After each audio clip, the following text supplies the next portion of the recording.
laid end to end, they'd probably be a lot more comfortable. But I don't know if Abraham Lincoln really said that. But, C.F. Hazelwood, wasn't that a blessing? Wasn't that amazing? Yeah, praise God. I took a lot of notes. I'm so blessed. I had a godly mother. She's in heaven now. And my mom, she was of that generation. She went to be with the Lord in 2014. She was one of those Southern women that she just, she had watched too much Gone with the Wind. You remember Scarlett O'Hara? Now, some of you know what I'm talking about, and I love the South. I'm from the South. There was a genre of Southern women that they talked and carried themselves as if they were on their way to some sort of coronation, and they deserved it. You know what I mean? Now, in the Bible Belt where I'm from, I mean, there could be people and they live in a shack and there's cars in the front yard up on bricks and not a one of them will crank, but they are some sort of aristocracy and they just know it, you know. And my mom, I ran away from home and got married when I was 25, and they never forgave me. They just didn't forgive me. And then I really committed treason. I moved all the way to Colorado. Now, on the one hand, my mom and dad, they were kind of sort of proud that I went to work for James Dobson at Focus on the Family. But I was out there working at Focus on the Family, and I mean, they would call me, and that mom would say, the stove doesn't work, and I need you to fly back and look at it. Seriously. And I was like, well, Mom, I'm working. She goes, oh, well, this is just what sons do. And I said, I know. Now, my dad had a lot of health issues at the end of his life, and we ultimately, after a few years, flew back to North Carolina and looked after parents. And you know, part of the reason I want to share a little bit of my backstory, but I want to tell you, part of your job as a parent is that your kids become, there was a secular psychologist named Abraham Maslow, and he talked about being self-actualized. Now, not in the sense of, oh, it's all about me and I'm my own God or something. It's not like that at all. But nowadays we talk about a kid launch. You know, the kid, they become okay in their own skin, and they understand their identity. Obviously, what we're telling them is their identity in Christ. And then they grow up and they become a mature, self-sustaining member of society and of the church. And nowadays, I deal with a lot of Christian parents that their kids didn't launch. And in a way, mom and dad are divided. I was in a church lobby just about 6 months ago counseling a couple. They're like 60, early 60s. And their son, who's about 30, literally, I know this sounds like an extreme case, but this is what they were telling me. Son lives in the basement, doesn't work, didn't finish college, and he obviously has not launched. And they said, you know, what do we do? Because he's not helping pay the bills, and he really doesn't have a lot of future. And clearly, mom and dad were divided, and the son knew they were divided. And the dad was kind of wanting to show some tough love, make him get a job, but he was afraid to show tough love. And mom, in a way, was really kind of enabling. And that's kind of our family has become hamstrung, you know. And looking back, in the South, you're never a man. You're always a boy. And it doesn't matter if you're married, running businesses, got degrees, you know. And in fact, my mom and dad, in a way, they didn't want me to move out and get married and get on my own. And what saved me, honestly, and I love my parents, they're in heaven now, but what helped me become a Christian man and not be this weird, backward, mistake that lived in the basement was there were godly men at the church where I found Jesus, this was the late 80s, early 90s, but they mentored me. And they didn't know they were mentoring me, but I realized, with all due respect to my mom and dad, but I realized there was a walk of Christianity that I had not ever seen before. You know, the Lord just amazingly did some things in my life. I've told the story on AFR radio how one Sunday night, shortly after I got saved, an older retired pastor, he looked at me. We were going in the church on the front steps of Macedonia Baptist Church in central North Carolina. He said, "Young man, will there be anybody in heaven because of you?" I was 21. And I kind of stumbled an answer. I said, well, anybody in heaven, it's because of Jesus. He looked at me for what seemed like a long time. He said, "Good answer." He said, "But young man, do something with your life so somebody would be in heaven because of you." I want to tell you, that drives me to this day. Every day I wake up and I think about, Lord, how can I be a witness today? Jeremiah 20 verse 9 says, "His word was in my heart like a burning fire." And you know what? Buford Smith, that was the preacher's name. He's in heaven now. But I want to ask you what he asked me. Will there be anybody in heaven because of you? And then I was around men that didn't drive to Virginia every Friday to buy lottery tickets. You know, here we were, starving chicken farmers, and my dad, and he was saved, and he got right with the Lord before he died. But whenever he did get his hands on some money, he would drive an hour north to Danville, Virginia, to buy lottery tickets. I never did. I was a teenager, and I thought I don't care if I live to be 100 years old, I will never buy a lottery ticket, because I saw my dad burn through tons of money, and it didn't do a thing. And so let me say this. Parenting, just like you heard, is about moral courage and physical courage, intellectual courage, emotional courage, spiritual courage. Everything he was saying, I was just amening. But you know what? Even if you've not had that modeled for you, and to be honest, I really didn't, you can be mentored by others. I began to follow after some godly men in our church, and I began to pick up on some things that I just sort of intuitively knew that I needed, but I was missing. Let me say this. Maybe you've raised your kids, but you can always, as long as you're in the land of the living, you can be a mentor and you can be a role model. And to piggyback on something that was said last night about it takes a village, Miki brilliantly said, yeah, but we're going to choose which village. As a Christian, we can be a part of God's family, shaping lives and how we need that. One of the dynamics of our time, folks, is that our explosive growth of technology has been paralleled by an equally radical decrease of morality. We are the most technologically advanced age this world has ever seen, and yet we've lost our moral compass. You know, Augustine, who lived 354 to 430, he said that education without morals simply makes clever devils. And that's, now they're talking about artificial intelligence. It may doom the human race. I was just reading about artificial intelligence and how they get these computers to make decisions. And goodness, I think nowadays we'd be happy to see any signs of intelligence, you know.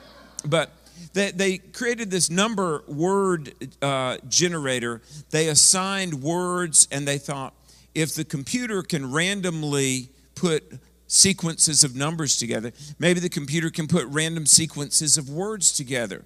And these are some of the attempts. This was about 1 year ago. So the computers start spouting out wisdom. These are computer-generated rules for living. It's going to improve our life, you know. Here's one. A computer very wisely came up with this tidbit: change or don't. Well, now my life is getting somewhere, okay? I like having a panic attack. Stop it. Maybe I'm not so scared of artificial intelligence after all. Well, here's one. Yes, you are short of breath. AI, folks. This is good. being poor is not really helping. A computer came up with this. See, who knew? Who knew? Now, this is one, and we're going to move on, but we're living in a time when technology is dominating our lives, but with all of this advancement, we've got to have morals too. A computer has this admonition for the human race, and this is probably a good one.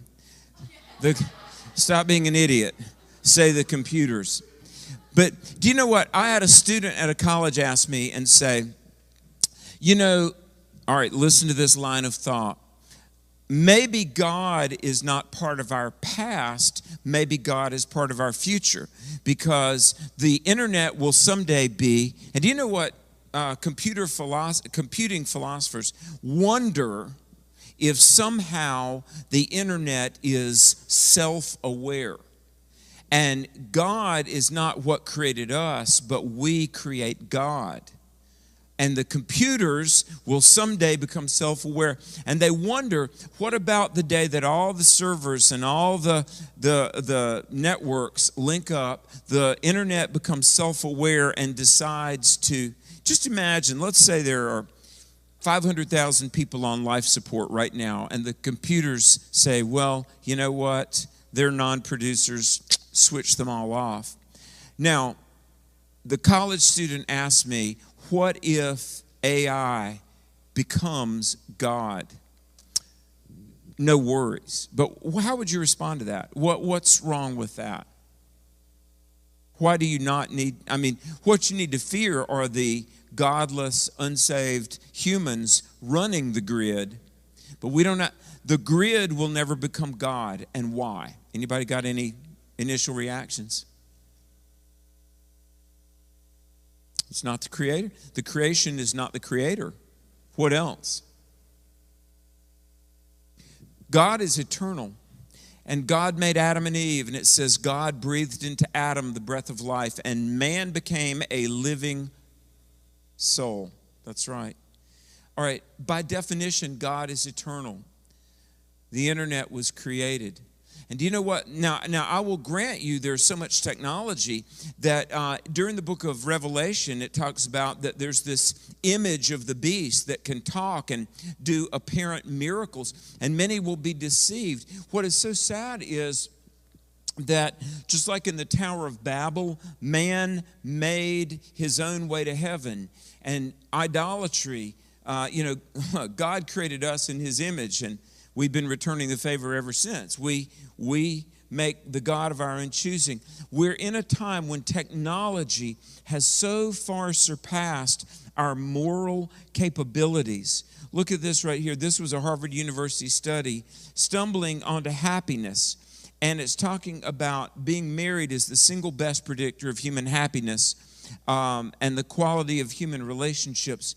We are making a God, whether it's hedonism, which is the pursuit of pleasure, or materialism, which is the pursuit of just physical things, and maybe I'll somehow buy my way to happiness. And then there's secularism. And by the way, let me just say this, folks. There was a Jewish philosopher named Martin Buber, B-U-B-E-R, not Bieber. That's a different philosopher, Justin Bieber. But there was Martin Buber. He wrote a very famous book called The I-Thou Distinction. There's I, there's me, and there's thou, God, okay? Buber says everybody has a God, and that is true. Bob Dylan, so many years ago, I don't know if you remember the Grammy Awards, when Bob Dylan came out and surprised everybody, he sang a song called You Gotta Serve Somebody. He said, it might be the devil or it might be the Lord, but you are serving somebody. And here's the thing. This is why the Squad and Pelosi and AOC are so vehemently insistent. This is why Bernie Sanders, they can't just leave America alone. They've got to build their utopian panacea, because everybody has a God. If you don't have the true God, Isaiah 45:22, I am the Lord, that is my name. Besides me, there is no Savior. That's awesome. But if you don't have the true God, you will make something to be your God, because we are made to worship. Now, isn't it interesting? Do you ever wonder, like, why? Okay, you got Chuck Schumer and Nancy Pelosi and Kamala Harris, and you've got Joy Behar on The View. They're famous, they're wealthy, and they don't believe in Jesus. So look, do you ever wonder, okay, they're just secular celebrities. Why don't they just go to the beach and drink a Mai Tai and chill out? No, they've got to have their hands on the buttons. Why? Because humans were made for a purpose. Now, sadly, some people are applying themselves to the wrong purpose. Everybody's got a cause. Everybody's got a God. Some people, their cause is just to wait till the check comes on the first of the month and go to the liquor store. That's a horribly self-destructive cause. Some people want to control others. Some people go on a quest. We men, my bucket list. I want to go hunting up in Montana, or I want to buy that car, or whatever. But you know what? Augustine, again, he said this, and this is brilliant. St. Augustine, he said, the heart is restless till it rests in thee. We need to tell our kids, there's a reason when you get that conquest, and it just doesn't really do it for you. It's like, man, if I... And some people pursue sexual conquests. And Hollywood promises that's going to make you fulfilled. And yet we're not fulfilled. And, if I could just do this. I've talked to people, and they're always got to remodel their house over and over. Angie and I, when we lived in Colorado, we were counseling a couple. And we found out they had $90-some thousand in credit card debt. And every month paying the interest of $2,000 or $3,000, not even touching the principal. And I mean, Christian people, tragic. Here's my thing, though. One of our virtues and core values that we've got to model to our kids is that our identity, our fulfillment, our peace, our purpose, let's just, for lack of a better word, that which makes us happy or joyful, it's got to be in Jesus. Because anything else is unsustainable. Listen, if you think you have it all together because you've succeeded in business, well, then where is your identity if you ever get laid off? Or maybe it's your athletic ability. And I always get a little bit nervous when I am in homes and it's all about the soccer trophies on the wall, or, this accomplishment, that accomplishment. Because I've counseled a lot of men that, if it's all about what you can earn or do or achieve, then you have some sort of existential crisis when those things are taken away. But we get our identity in Jesus, that is forever. Because God is omnipotent, all the power. God is unlimited. He's eternal. He will never leave me or forsake me, Hebrews 13. He'll never change. And, Matthew 6:8 even says that God knows what we need before we ask. Isn't that an amazing promise? The Father knows your needs even before you ask. And so I tell people, and I told the kids that we raised, a niece and a nephew, Benjamin and Alexandria, Jesus is everything. And He is. He really is. Now, I want to talk about family for just a moment, because before, in my previous session, I talked about the book, How the West Really Lost God. And Everstadt and Wilcox say that it was the breakdown of marriage. That's why kids are walking away. And the bottom line, and look, these are not preachers. These are secularists. But they say, look, you want to save America, you got to restore God. You want to restore God, you got to restore the family. And I think that's really true. So let's talk about family for just a moment. And I want to give you some stats that are just amazing. Sorry, I don't know how to find the cursor, so I'm going to bebop ahead. And this is Psychology Today, University of California at Riverside. This is Sonia Lyam-Biersky, a PhD. Now, here's the thing. The world says marriage is, I had somebody jokingly say, monogamy, That's too close to monotony. Yeah, ha ha. Let me read you this. Now, this is not a preacher. This is serious. These are serious mental health professionals. The evidence is unequivocal that being married is correlated with happiness. Researchers tracked the happiness of over 10,000 individuals over the course of 5 years. They found that those in the sample who were married, and especially married for the first time rather than remarried, were significantly happier than any other category. Single, divorce, cohabitation. All right, listen. Those who remain married through the 5-year period were happier, less depressed than those who become divorced. Those who became separated or those who remain divorced, separated, or single. Thus, being married and staying married is clearly correlated with greater happiness. Now, hang on, because there's a bombshell coming.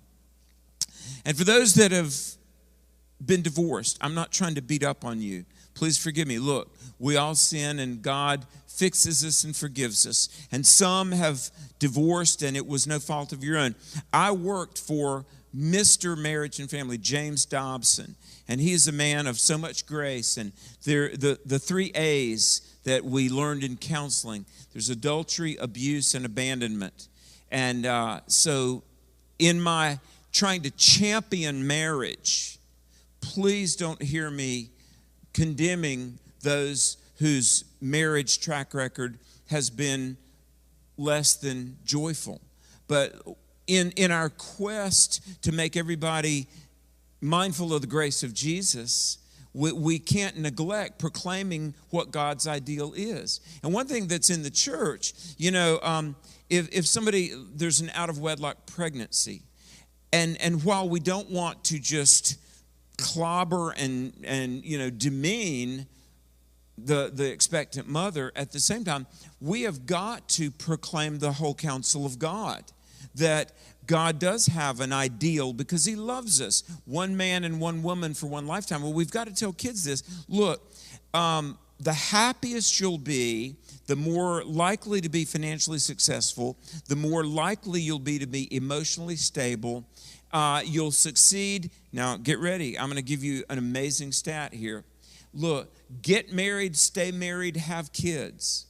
You'll be happy, healthy, intimate, and you'll help save America. I want to tell you, the second greatest gift God ever gave the human race, second only to salvation, the second greatest gift God ever gave humanity is marriage and family. I said it this morning. Lose at anything else, win with your family. We've got to tell this to the kids. Look, guys, we need to say this to our sons. You don't want to be 30 living in the basement playing Xbox. That's not just aberrant, it's less than human. And men, look, fantasy football, sports, I don't want fantasy anything. I want reality.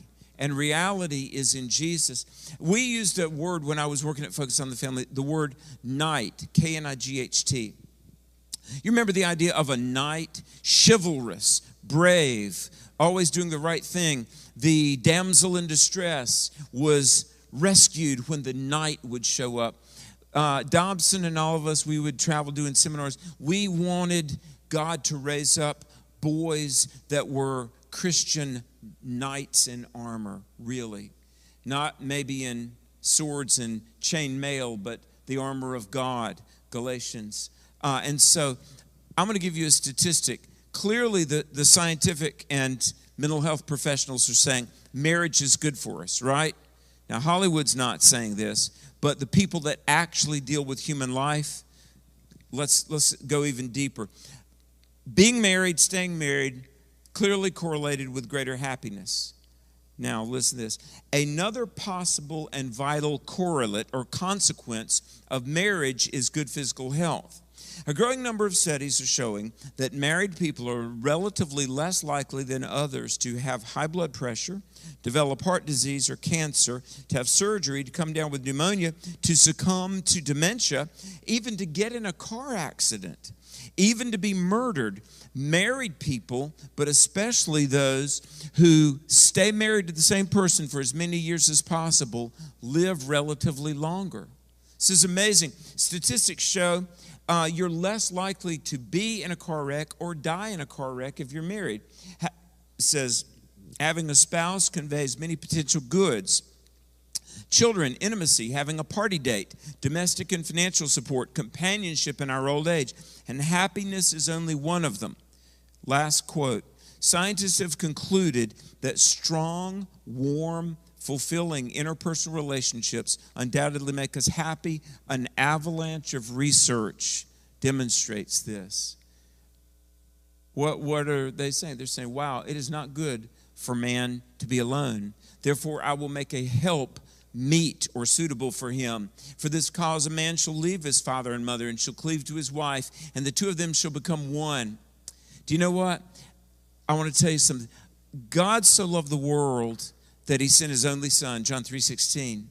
That's amazing.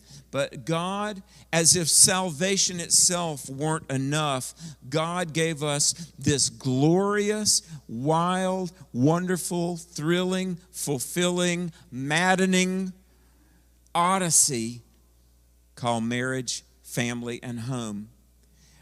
Angie and I, hey, we don't have a perfect home, but Jesus is there. And I'm going to tell you something. We have loved like Romeo and Juliet and fought like the Hatfields and McCoys. And do you know what? Jesus still is with us. And I thank God. I look back now. When you're a 25-year-old newlywed, you don't really know all this stuff. Because, we men are idiots. Well, I can't speak for all of y'all. I'm just speaking for me. But you know what? I mean, see, here's the thing. Guys get married assuming their wife won't change a bit. Don't change anything. And honey, don't cut your hair. Ever. Girls get married, and they are expecting the guy's going to change. And they're just the ones to do it. Right? Now, y'all know this is true. But you know what? We need to tell our kids, look, divorce is not an option. Because when we enter marriage, it's a covenant. One last thing, and I got to move on. By the way, you ever studied on that word covenant? Remember, God called Abraham, says, Abraham, I'm going to make you a great nation. Your descendants will outnumber the stars of heaven. Everywhere your foot treads, I'm going to give you this land. And Abraham, through you, all the families of the earth will be blessed. In other words, through the line of Abraham, there would come Jacob and Israel and the Jewish people, and ultimately, Jesus would be born, right? Well, they ratified this with a covenant, okay? Do you know marriage is a covenant? But let me explain what a covenant is. Now, God doesn't have to prove anything, but he's God, and he can't lie and won't lie. We know that. But you know what? Just for the assurance of Abraham and us, God was willing to participate in the ratification of a covenant. Now, the word covenant means, it's interesting, to cut a cut. You say, what in the world does that mean? To cut something. Well, do you remember God and Abraham, they had this covenant. If you'll believe me, I will make you up to be a great nation. Romans 4 says, Abraham believed God, and it was accounted to him righteousness. But here's how they ratified the covenant. They sacrificed some animals, laid the pieces on the ground, and if you were in the ancient world, you say, look, I understand the terms. I'm on board. I'm committed to our agreement. You would walk between the pieces. Abraham walked between the pieces of the sacrifice, and so did God. Abraham had to turn away because of the express brightness of God's glory. But God, like a smoking fire pot, it said, and I guess that's like the Shekinah glory, but God himself walked between the pieces. That's one of the reasons I've had Christians, they'll say, you're pro-Israel. Why are you pro-Israel? Because, they rejected the Messiah, and they were ransacked in AD 70. I believe in Israel because God is the God who keepeth covenant. And God walked between those pieces and made a promise. And even though humans fail and the church backslides and Israel rejected Jesus to a large degree, although some believe, like Nicodemus. But look, Paul asks this question, shall the unbelief of man make the promises of God to no effect? Of course not. Heaven forbid. So God keeps covenant. By the way, marriage is a covenant. And what it meant to cut a cut, you're essentially saying, may that be what happens to me if I fail on my end of the agreement. In other words, we cut this animal in half, we made a sacrifice. May something similar happen to me if I bail out on my side of the agreement. We do it this way when we have a ceremony. Till death do us part. That means marriage is a covenant. And we need to help kids understand, look, here's what you're getting into. You're making a life commitment. Now, a couple of years in, when the honeymoon is over and you're down for the rigors of life, you're going to want to look for greener pastures. Don't do it. Have you ever noticed how God, who is so brilliantly structuring your life for your good and His glory, God sends thousands of wonderful opportunities into life, brilliantly disguised as insoluble dilemmas. Now you think about it, Christian brothers and sisters, that thing that you so desperately want to be out from under may be the very thing that God is using to shape you into the person you could become. And marriage is this incredible laboratory. You say, well, wait a minute. Marriage is not the wild honeymoon that I anticipated. And, I thought it was going to be one way, and here I am Saturday morning cleaning toilets. Yeah, and thank God for it, because it, purges us. I don't know about you. I can only speak for Alex. I need to be purged of selfishness and inconsideration and ingratitude. And we need to tell our kids, look, you're going to find somebody if you're praying for a godly woman, somewhere there's some girl praying for a godly guy. And the Lord allows you to get married, and then along comes the stress. Look, troubles don't mean that God has abandoned you. It actually probably means He's working. And you don't bail out, and you don't seek fulfillment in places that are actually lures and lies of the devil. We were made for intimacy, but we don't get it from a computer screen. Goodness gracious. We were made to be fulfilled, but we don't get it going in credit card debt, We were made to worship God. One last thing. Are we okay? Tim, when do I stop? How much time do I have? 10 minutes. I'll take it. Had an atheist say to me one time, well, God must be on some big cosmic ego trip, because here's God up in heaven. I said, now, don't forget, you're an atheist. He goes, well, yeah, I know, but God's up in heaven making all these human beings and saying, hey, worship me. Come worship me. What kind of ego trip is that? I said, do you know what? Even in calling us to worship Him, that is an act of love. He goes, how do you figure that? I said, well, look, God is the foundation of life. We are limited. God is unlimited. We are contingent. God is absolutely, He's not depending on anybody outside of Himself. Philosophers have a big word. It's the word necessary. God is necessary. Not in the sense that, I just have to assume. No, when philosophers talk about God being necessity, what it means is He's not looking for anybody to pay His lunch. God is self-existent, eternal. He is not depending on anything outside of Himself. So we are limited, finite, contingent. God is unlimited, infinite, and eternal. All right, here's the deal. Even when God says, worship me, He is showing an act of love. Because I want to tell you, my dear friend, the most alive you'll ever be is the closer you are to God and His will. Romans 6:23 says, the wages of sin is death. See, part of the reason that God can exist eternally is because in Him is no sin or darkness or death. You and I, remember in Genesis, in the day that you eat thereof, you will die. The soul that sinneth, it will die. We are dying because we're getting the paycheck that we've worked for. We've worked for sin, and at the end of the week, you get a paycheck, death. And even in saying, step into the realm of life, come, know me, experience me. And yes, God says, honor me. Luke 6:46, Jesus asked a rhetorical question. Why do you call me Lord, Lord, and don't do the things I say?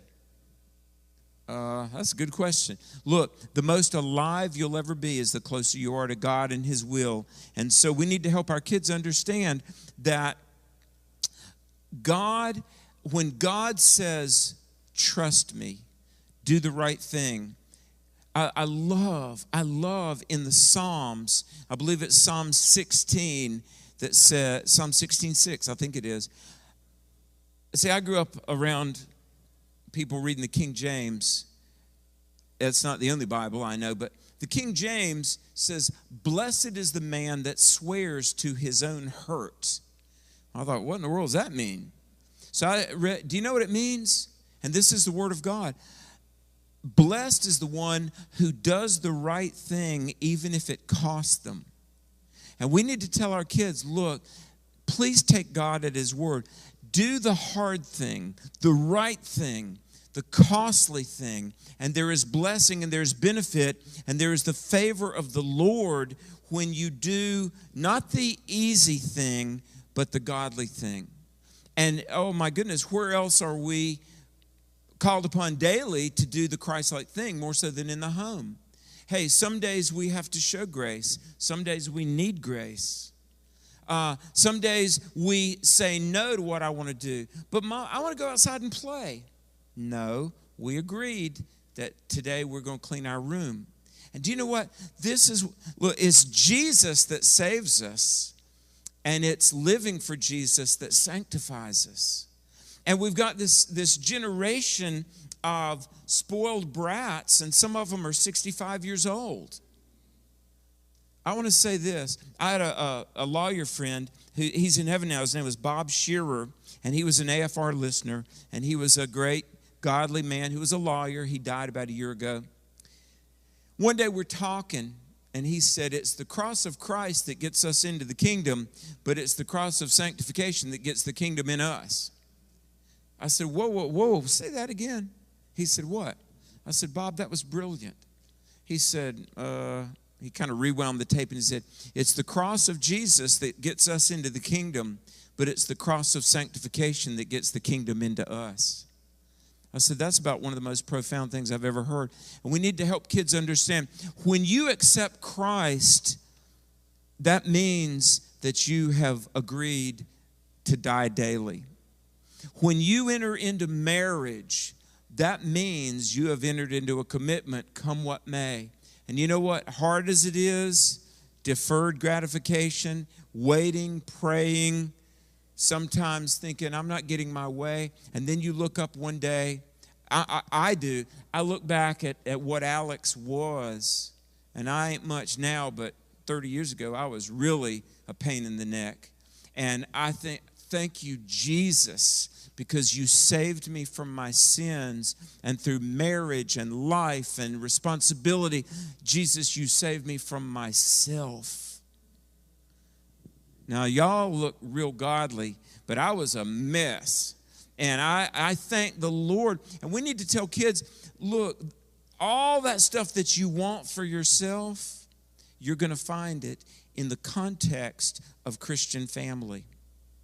Oh, and by the way, it'll save America. Now, a couple of thoughts. David Goldman, yet another Jewish sociologist. I read Jewish sociologists, not a Christian. How do civilizations die? The loss of God and the loss of family. Goldman says, you want to save America? You got to rebuild what gave us America, and what gave us America was God and family. Now, I'm almost out of time. But here's the thing, Josh McDowell, Christ-likeness is the goal of the spiritual formation process. Josh McDowell, brilliant guy, he says family is all about imparting spiritual formation in the lives of young people. Now, they might be your biological offspring, or they might be the kids in Sunday school. And by the way, how much time do I have left, Tim? 1 minute. Okay. Everybody has a spiritual gift. At the moment of salvation, God imparts to you supernatural abilities that you otherwise wouldn't have had. Now, no believer has all the spiritual gifts. Every believer has at least one, and usually two, spiritual gifts. And they'll be your predominant gift and maybe some lesser gifts. There's teaching, and there's administration. Thank God, that's a spiritual gift. And there's exhortation, and there's prayer, and there's faith, and there's acts of service. And do you know what? Everybody in this room, if you're a believer, you have one or more spiritual gifts. Why? Ephesians 4:11 and 12, for the work of the ministry carried out by the saints, but also the glory of God and the edification of the body and the evangelization of the non-believers. And so what a wonderful thing. You've got Jesus. You've got life experiences. Maybe you can teach. Maybe you can serve on a committee. Maybe you sing in the choir. Maybe like the dear lady that helped out with lunch or the green room, you can serve. But you know what?